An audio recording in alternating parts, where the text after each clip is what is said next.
This episode is brought to you by Google Gemini. With the Gemini app, you can talk live and have a real-time conversation with an AI assistant. It's great for all kinds of things, like if you want to practice for an upcoming interview, ask for advice on things to do in a new city, or brainstorm creative ideas. And by the way, this script was actually read by Gemini. Download the Gemini app for iOS and Android today. Must be 18 plus to use Gemini Live. What if you could hear your favorite song for the first time again? Introducing the all-new, reimagined Nissan Kicks. With an available Bose Personal Plus sound system that uses speakers in the headrest to create a 360-degree listening experience. You've never heard anything like this. Reimagine your music and your drive. Experience the all-new, reimagined Nissan Kicks for yourself at nissanusa.com today. Available feature. Bose is a registered trademark of the Bose Corporation. This is Optimal Relationships Daily. Read this when you're feeling unloved and unsure about yourself by Irene Elias of selflovejunkie.com. You've noticed that you struggle with being your true self when getting to know someone in a romantic way or in your current partnership. You don't feel you can be vulnerable enough to show all of your true self, even the parts that aren't as pretty. You feel like you have it ingrained in your mind that nobody will love you for who you truly are, so you try and morph yourself into someone that you think a partner would like, which is maybe why you're still single or in a relationship and struggling. What if I told you that it's more than possible to know that it's safe to show someone the real you and be respected and loved for all your flaws? How can I be so sure, you may ask? I remember a time in my life when I was dating my now husband, and I had a major meltdown right in front of him. I was on the floor crying and screaming, and I was doing that big, ugly cry. In between processing my emotions, I did wonder if I may have screwed up my chances with this relationship. However, I was feeling so much hurt that I was more concerned about me releasing these emotions. So, I allowed myself to feel and accept the fact that this is how I felt, and if he didn't like what he saw, then he wasn't for me. For the first time, I had revealed my vulnerable side to him, and he witnessed my not-so-pretty parts. He sat in silence and just let me be in my pool of emotions. Once I finished, there was a silence in the room. I walked up to him and put my arms around his shoulders and sobbed quietly in his lap. He held the space for me and didn't say a word. He cradled me and held on to me so tightly and lovingly. I will never forget that love that I felt from him during that moment of long silence.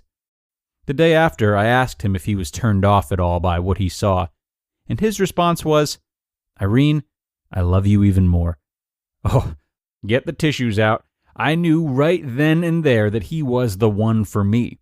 Someone who saw the not-so-perfect Irene. Someone who saw past the illusion of perfection and instead saw the essence of my soul and loved even more. I knew that the self-work that I had done played a major role with how this all unfolded. My energy field read that I no longer desired acceptance from others. It had become exhausting, and I was just done with that story. Not to say that it doesn't feel great to be accepted by others, but that is short-lived happiness. If you can't accept yourself, then others will have a hard time accepting you, and vice versa. If we want to be accepted, we have to accept others. So, why do we have such a hard time accepting ourselves? Well, since childhood, we've been led to believe that we're not good enough exactly as we are, and so we have to be, look, or act a certain way in order to be loved. In other words, we shouldn't have any quote-unquote flaws. And so we desperately want to be loved and accepted for who we are. We spend our energy trying to get the approval and trying to win people's hearts because we've developed this obscured belief that we have to be perfect. As a result, we might hide aspects of ourselves or put up masks to hide our true self. Perfection is merely an illusion and something we cannot measure against our self-worth.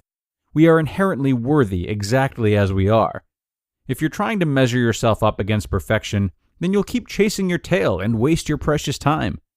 To love yourself exactly as you are, you must stop wishing you were someone else. Stop trying to become someone else, and embrace the amazing person who already resides with you. If you're having a hard time with this, I totally understand how difficult it is to accept yourself exactly as you are in this moment, because, like I said, we've been trained for so many years to seek other people for their love and approval. But what I would like to remind you is, the events in your life, the wounds that you carry, are not the sum of who you truly are. The reason why you're having such a difficult time accepting the real you is because you've become more invested with the story you're telling yourself about yourself. You've lost sight of the essence of who you are because you identify more with the story.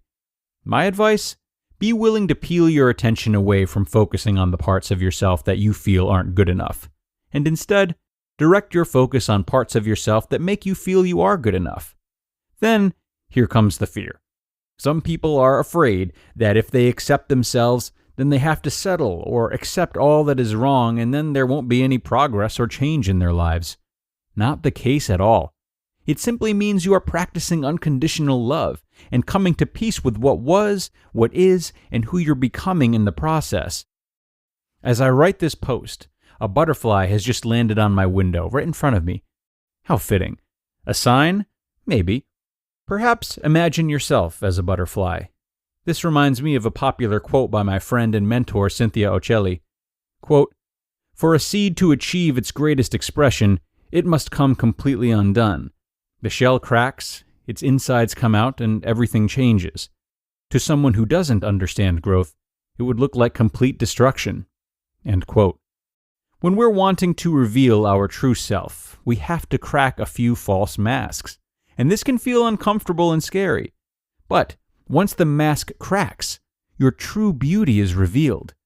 It was there from the moment you were born, but along the way you picked up messages that told you false beliefs.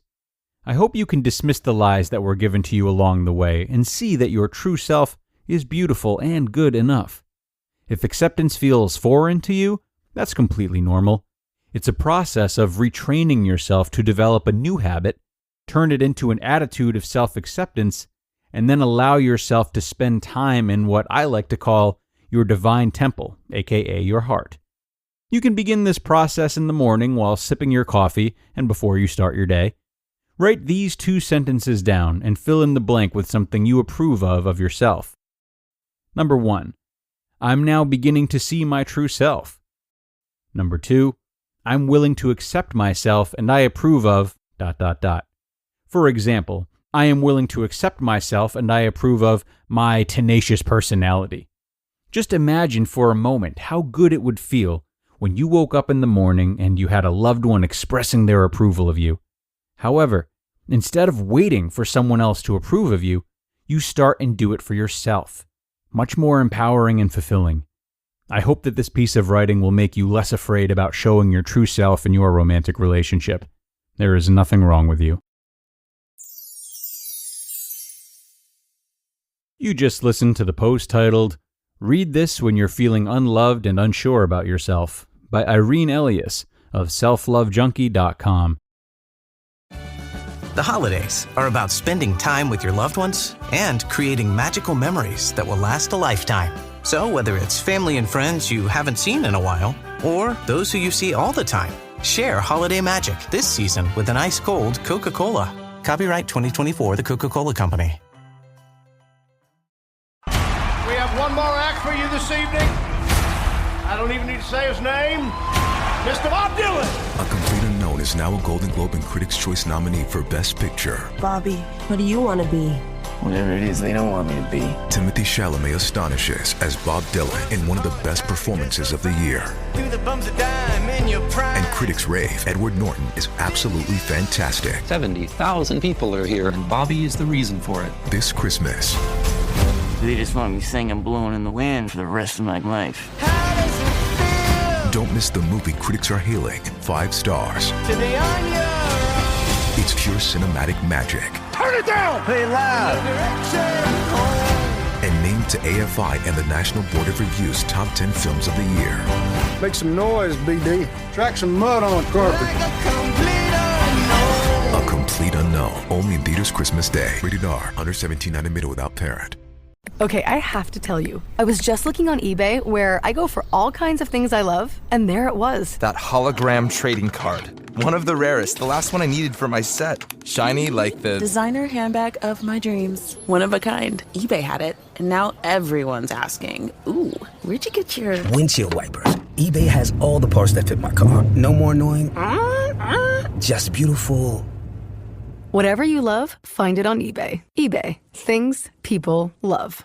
And thank you so much to Irene for some wonderful reminders today. The message she's conveying is highly important, and the good news about it is that I think more people are starting to live by it and feel less shame about who they are and expressing themselves more openly to loved ones. The bad news, however, is that the opposite seems to be in effect when we are the ones on the other side. As dating options expand and we become more on guard, I'll say, about people's individual flaws, it can sometimes be difficult to turn Irene's logic around and accept other people's vulnerability as gracefully as Irene's husband did in her story. So, just a reminder that while it's an invitation for you to love yourself more, it's also an invitation to love others more when confronted with the sides of them that aren't just for show. All right, and that is going to do it for today here on ORD. Thank you again to Irene, and thanks to all of you for listening. We will be back with you for more this week, straight through Christmas. Don't miss a beat. Be sure to come on back, everyone, where your optimal life awaits.